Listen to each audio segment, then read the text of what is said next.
derechahang itinuro ni dating Senadora Leila de Lima si dating Pangulong Rodrigo Duterte bilang mastermind ng mga madugong patayan.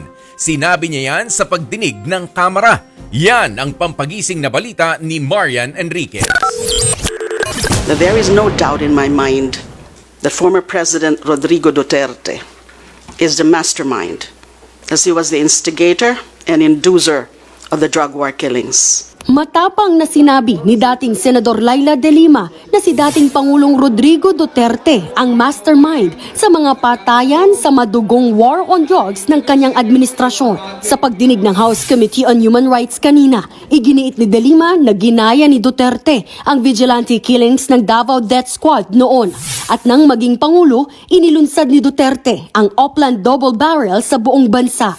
Dahil dyan, tama lang daw na usigin ng International Criminal Court ang dating Pangulo at mabulok siya sa kulungan. For his crimes against humanity, both as Davao City Mayor and Philippine President, Duterte should be prosecuted and convicted by the International Criminal Court and spend the remainder of his life in prison.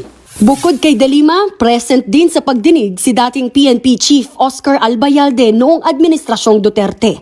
Nagsilbing NCRPO Regional Director mula 2016 hanggang 2018 si Albayalde at naging hepe ng PNP mula 2018 hanggang 2019. Sa dokumentong inilabas ni dating Senador Antonio Trillanes mula sa International Criminal Court, nakasaad dito na kasama si Albayalde sa mga suspect sa investigasyon ng ICC sa war on drugs. Bagay na kinuwestiyon ng dating PNP chief. Anong otoridad meron si former Senator Trillanes para maglabas ng isang classified document, no?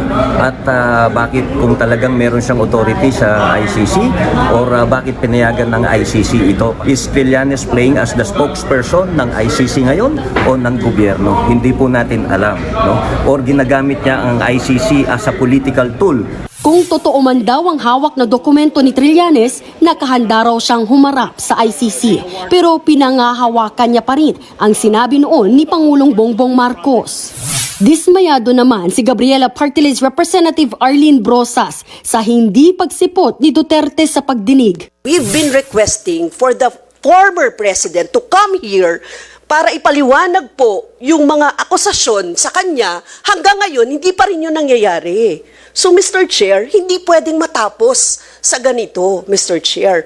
When in fact, yun po yung iniiyak ng mga biktima. Bukas naman daw ang PNP na magbigay ng datos o dokumento sa drug operations para sa investigasyon ng Kamara. Nagbabalita mula sa Frontline, Marian Enriquez, News 5.